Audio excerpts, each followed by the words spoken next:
আচ্ছা, এই যে 21 জুলাই এখন তারা আন্দোলন করেন কিসের জন্য? যে তারা রাইটার্স দখল করার জন্য আন্দোলন করছিলেন। 13 জন লোক পুলিশের গুলিতে মারা গিয়েছিল, কিন্তু গুলি কেন করতে হয়েছিল? সিঙ্গুর আন্দোলনের কথা আপনাদের মনে আছে? এই যে ন্যাশনাল হাইওয়ে বন্ধ করে রেখেছিলেন, তাদের কর্তব্যবোধের কথা বলছেন তো যখন মমতা ব্যানার্জি, পার্থ চ্যাটার্জিরা এই টাকা আদায় করে চাকরি বিক্রি করেছিলেন, তখন তাদের কর্তব্যবোধ কোথায় গিয়েছিল? এই যে কেন্দ্রীয় তদন্তকারী সংস্থারা পার্থ চ্যাটার্জি এবং তার বান্ধবীর বাড়ি থেকে যেসব টাকা উদ্ধার করলেন, সেগুলো তারা জানতে পারলেন, পুলিশের লোকেরা জানতে পারেননি। পুলিশের লোকে তো শুধু ইউনিফর্ম পরা পুলিশ থাকে না, ইন্টেলিজেন্স ব্রাঞ্চ আছে, স্পেশাল ব্রাঞ্চ আছে। তারা কি তখন নাকে তেল দিয়ে ঘুমোচ্ছিল? তখন তাদের কর্তব্যবোধ জাগ্রত হয়নি। আর এখন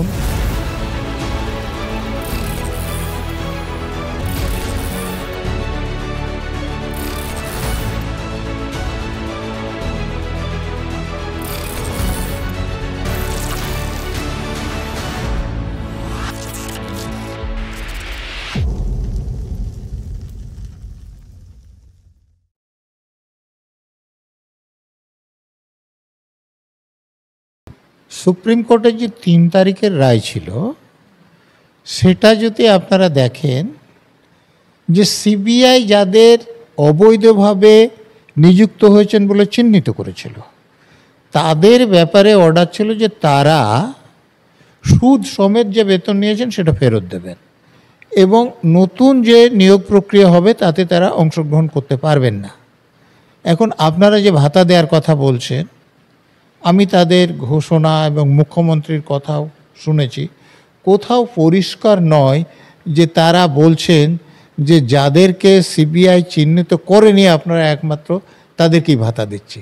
কিন্তু সুপ্রিম কোর্ট যাদের বেতন ফেরত দিতে বলেছে সুদ সমেত, এবং যারা নিয়োগ প্রক্রিয়ার অংশ নিতে পারবে না তাদেরকে যদি ভাতা দেওয়ার আদেশ হয়ে থাকে এবং দিয়ে থাকেন, তাহলে আমি বলবো যে এটা অবশ্যই প্রচণ্ড বেআইনি কাজ হয়েছে। কোর্টের যে রায় সেটাকে লঙ্ঘন করা হয়েছে, এবং এটা যারা করেছেন তাদের সাজা হয়ে যাওয়ার সম্ভাবনা আছে। বৈধভাবে যারা চাকরি পেয়েছেন, কোর্টে চাকরি বাতিল হওয়ার জন্য তাদের কোনো তো অপরাধ নেই, দায় নেই। দায় কাদের? মমতা ব্যানার্জির, পার্থ চ্যাটার্জির, তাদের অধীনের এসএসসি বা West Bengal board of secondary education, এদের যে পদাধিকারী ছিলেন যারা টাকা নিয়ে অবৈধভাবে নিযুক্ত করেছেন তাদের। তো আমি অন্য কারোর কথা বলছি না।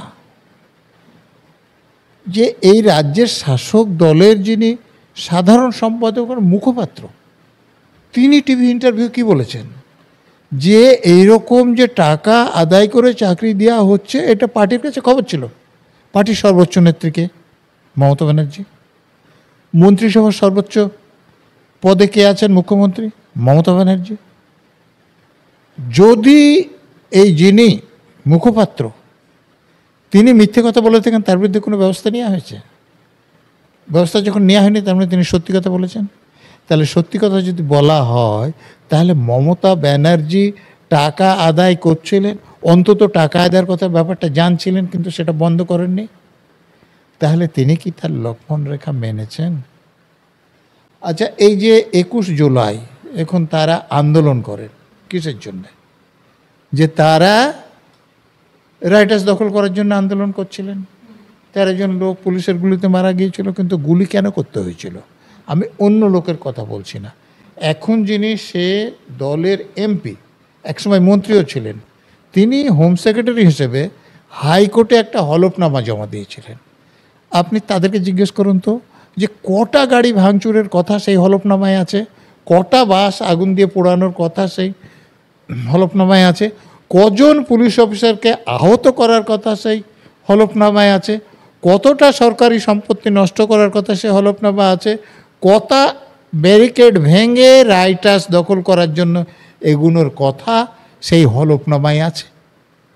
তিনি তাহলে লক্ষ্মণ রেখা মেনেছিলেন? সিঙ্গুর আন্দোলনের কথা আপনাদের মনে আছে? এই যে ন্যাশনাল হাইওয়ে বন্ধ করে রেখেছিলেন, এখানে সল্টলেকের বিকাশ ভবনের সামনে একটা রাস্তা অবরোধ করলে সেটা রাস্তা অবরোধ করা যায় না এবং লক্ষ্মণ রেখা অতিক্রম হয়। আর ন্যাশনাল হাইওয়ে বন্ধ করে রেখেছিল, যার জন্য হাইকোর্টকে অর্ডার দিতে হয়েছিল যে এটা খালি করা হোক। সেটা লক্ষ্মণ রেখা মানা। তারপরে সেখানে পুলিশের লোকেরা যখন তাকে সরিয়ে দিয়েছিল আন্দোলন থেকে, মানে লক্ষ্মণ রেখা মেনে আন্দোলন থেকে, তখন তিনি তার দলবল নিয়ে এসে বিধানসভায় ঢুকেছিলেন। ঢুকে তারপর কি করেছিলেন, এখনও ফুটে যাচ্ছে, আপনারা দেখবেন যে সে ভাঙচুর করেছিলেন। সেটা লক্ষ্মণ রেখা মেনে করেছিলেন।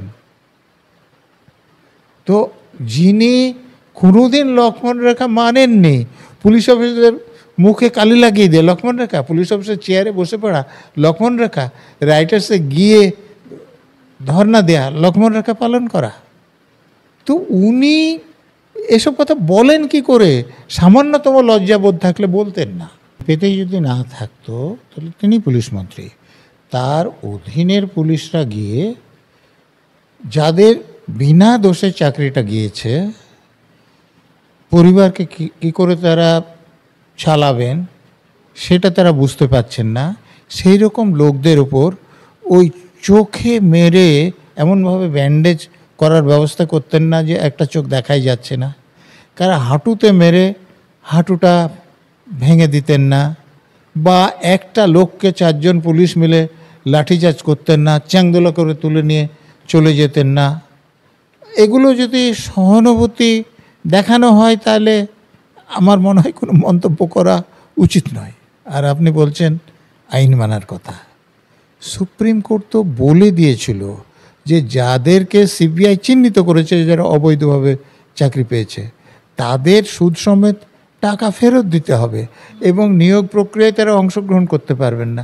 তাহলে উনি সেই সব লোকদেরকে নিয়ে মিটিং করে কী করে বললেন যে প্রথমে যারা বৈধভাবে চাকরি পেয়েছে তাদের ব্যাপারটা দেখি, তারপর যারা অবৈধভাবে চাকরি পেয়েছে তাদের ব্যাপারটা দেখবো। তাদের ব্যাপার দেখার ওনার অধিকারটা কোথায় আছে কোর্টের রায়ে?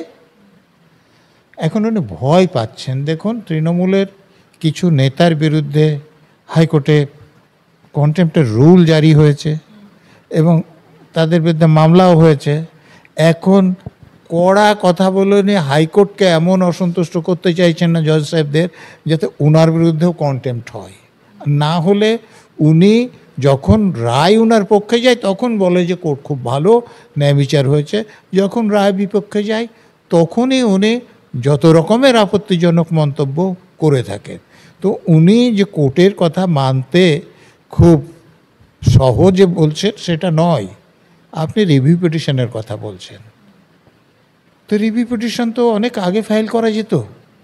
রিভিউ পিটিশন না করে তিনি মিসলেনিয়াস অ্যাপ্লিকেশন করিয়ে সেখানে কেন কোর্টের রায়কে মেনে নিয়ে কনসেন্টে অর্ডার করালেন যে যাদের এক্ষুনি চাকরি চলে যাওয়ার কথা ছিল তারা ডিসেম্বর পর্যন্ত পড়াতে পারবে, এর মধ্যে 31 তারিখের মধ্যে তাকে বিজ্ঞপ্তি দিতে হবে রিক্রুট করার জন্যে। এটা তো মেনে নিয়েছেন। এখন যদি 31 তারিখের মধ্যে উনি বিজ্ঞপ্তি দেন তাহলে যারা বিনা দোষে চাকরি হারিয়েছেন তারা ক্ষুব্ধ হবেন। যদি না দেন তাহলে এই যে বেতন দিচ্ছেন আবার এদেরকে সে বেতন ফেরত দিতে হবে এবং এই যে আদেশ না মারার জন্য কন্টেম্পট হতে পারে, সাজা হতে পারে।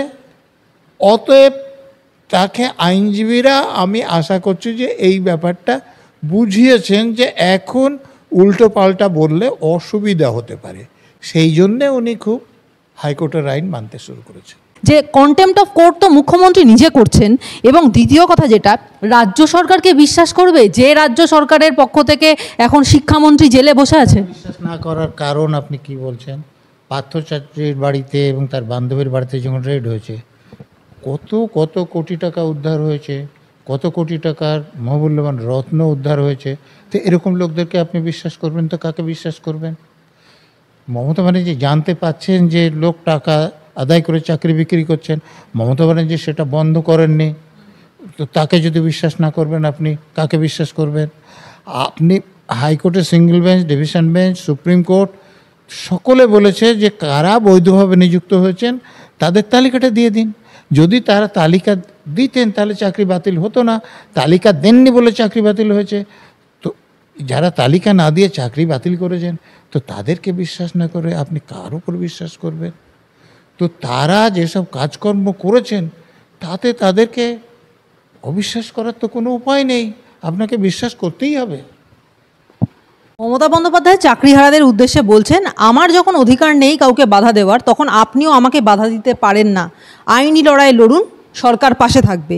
এবং অন্যদিকে যখনই চাকরি ফেরত চাইতে যাচ্ছেন তখনই পুলিশের কাছ থেকে মার জুটছে শিক্ষকদের, এবং সেই শিক্ষকদেরকে যারা মার খেয়েছেন তাদেরকে তলব করেছে বিধাননগর উত্তর থানা। মানে মমতা বন্দ্যোপাধ্যায় যদিও বলছেন যে এদের প্রতি তার সহানুভূতি আছে, তারপরেও বিধাননগর থানা, উত্তর থানা তাদেরকে তলব করেছে এবং বলা হয়েছে হাজিরা যদি এড়ায় তাহলে গ্রেফতারি থাকবে, গ্রেফতারির হুমকি দেওয়া হয়েছে। মানে কি অবস্থা, গেট ভেঙে ফেসে গেল চাকরিহারারা, তারা নিজেদের হকের চাকরি চাইতে গেল, অথচ সেখানে শিক্ষকদের কপালে জুটছে মার, পুলিশের কাছে হুমকি যে তাদেরকে থানায় ডেকে আটক করে রাখা হবে। এতটাও কি অপমান প্রাপ্য ছিল? না, আমি তো বলছি অপরাধটা বৈধভাবে চাকরি পেয়ে কোর্টে যাদের চাকরি বাতিল হয়েছে তাদের নয়, অপরাধটা মমতা ব্যানার্জি, পার্থ চ্যাটার্জি এবং তার লোকদের। অতএব লাঠি যদি মারতে হয় পুলিশের লোকেরা তাদেরকে মারুক, পুলিশ তাদের কর্তব্যবোধের কথা বলছেন। তো যখন মমতা ব্যানার্জি, পার্থ চ্যাটার্জিরা এই টাকা আদায় করে চাকরি বিক্রি করেছিলেন তখন তাদের কর্তব্যবোধ কোথায় গিয়েছিল? এই যে কেন্দ্রীয় তদন্তকারী সংস্থারা পার্থ চ্যাটার্জি এবং তার বান্ধবীর বাড়ি থেকে যেসব টাকা উদ্ধার করলেন সেগুলো তারা জানতে পারলেন, পুলিশের লোকেরা জানতে পারেননি। পুলিশের লোকে তো শুধু ইউনিফর্ম পরা পুলিশ থাকে না, ইন্টেলিজেন্স ব্রাঞ্চ আছে, স্পেশাল ব্রাঞ্চ আছে। তারা কি তখন নাকে তেল দিয়ে ঘুমোচ্ছিল? তখন তাদের কর্তব্যবোধ জাগ্রত হয়নি। আর এখন লোকগুলো বৈধভাবে চাকরি পেয়েছিল, সরকার তালিকা না দিলে সরকার পাশে থাকছে, তো তালিকাটা আপনি দিয়ে দিলেই তো পারতেন। এসএসসি কাদেরকে নিয়োগ করেছে স্বচ্ছভাবে, কাদেরকে পয়সা নিয়ে নিয়োগ করেছে এসএসসি জানে না? এটা হয়? মমতা ব্যানার্জি কাদের কাছ থেকে পয়সা আদায় করেছে জানেন না? ওনার কেন তালিকাটা দেননি? সেটা এইমাত্র কারণে যে যখন সিবিআই যাদেরকে চিহ্নিত করেছে তাদেরকে সুদ সমেত টাকা ফেরত দিতে হচ্ছে, তারা নতুন করে নিয়োগে আর যোগ্য হবেন না। যদি উনি তালিকাটা দিয়ে দিতেন তাহলে যারা টাকা দিয়ে চাকরি পেয়েছেন তাদেরকেও এই সুদ সমেত টাকা ফেরত দেওয়ার নির্দেশ হতো এবং নতুন নিয়োগে তারা অংশগ্রহণ করতে পারতেন না। ফলে যারা টাকা দিয়েছেন ওই কুন্তল ঘোষদের মতো লোককে, তারা তাদেরকে গাছে বেঁধে মার শুরু করতেন। আর সেখানে মার পড়লে তো কুন্তল ঘোষ তো 10% রেখে 90% উপরে পাঠিয়েছেন, তখন 90%-এর উপরও তো কিছু পড়তো। তো সেই যাতে না পড়ে তার জন্য তালিকা দেননি। উনি কী করে চাকরিহারাদের পাশে থাকবেন? সরকার যদি পাশে থাকতো তাহলে চাকরি বাতিল তো হতোই না। স্যার, একদিকে আমরা দেখতে পাচ্ছি যে 26,000 মানুষ তারা সরকারি চাকরি হারিয়েছেন, অন্যদিকে প্রাথমিক তো ঘাড়ে নিঃশ্বাস ফেলছে। এত মানুষ রাজ্যে চাকরিহারা হয়ে রয়েছেন, বিরোধীরা সরব। সেখানে দাঁড়িয়ে বিরোধীদেরকে প্রায় গালে চুনকালি দিয়ে দিলেন মুখ্যমন্ত্রী এই বলে যে বিরোধীরা বলছে যে দেশে নাকি, আমাদের রাজ্যে নাকি চাকরি নেই, অথচ শিল্পোদ্যোগীদের উৎসাহ দিয়ে মমতা বন্দ্যোপাধ্যায় বলছেন বিরোধীরা গাল দেয়। অথচ আলুর চপ বা মোমোর দোকান কখনো খালি থাকতে দেখেছেন? আলুর চপ ভেজে মানুষ 3 তলা বাড়ি বানিয়ে ফেলছে। কি বলবেন? কোনো রকম কাজ না করেও তো 3 তলার থেকে বেশি বাড়ি তৈরি করে ফেলেছেন। তো তাহলে তারা আলুর চপ কেন ভাজতে যাবেন? তার নেতা মন্ত্রীরা যেটা করেছেন যে মমতা ব্যানার্জির পরিবারের লোকজন কালীঘাটের কটা প্লেটের মালিক হয়েছেন, তারা তো আলুর চপ ভাজেননি। তো আলুর চপ ভাজা যদি এত লাভজনক হয় তাহলে পিসি ভাইপোতে প্রথমে শুরু করুন। তো তার অনুপ্রেরণায় অনুপ্রাণিত হয়ে অন্য লোকেরাও শুরু করবে। তো এত লাভজনক কাজ তিনি নিজে কেন করছেন না? তিনি শুরু করুন। রুল জারির পর কুণাল ঘোষ বলছেন যে একটি আদালত অবমাননার মামলায় মহামান্য হাইকোর্ট আমার বিরুদ্ধে রুল জারি করায় কিছু ছাগলের 3য় সন্তান প্রজাতির প্রাণী আনন্দে নৃত্য করতে নেমেছে। আমি আদালতকে শ্রদ্ধা করি। রুল একটি টেকনিক্যাল বিষয়, মামলা আমি বুঝে নেব কোর্টেই। বিচারপতিদের প্রতি আমার পূর্ণ আস্থা আছে। আমার ভালো লাগছে যে সিপিএম, বিজেপি, কংগ্রেসের কিছু নেতা এবং কিছু আইনজীবী বা কিছু পেইড ইউটিউবার আমাকে নিয়ে ব্যস্ত। আমি তাদের টার্গেট, এটা আমার রাজনৈতিক সাফল্য। আগে কুণাল ঘোষকে সামলা, তারপরে ভাববি বাংলা। কি বলবেন?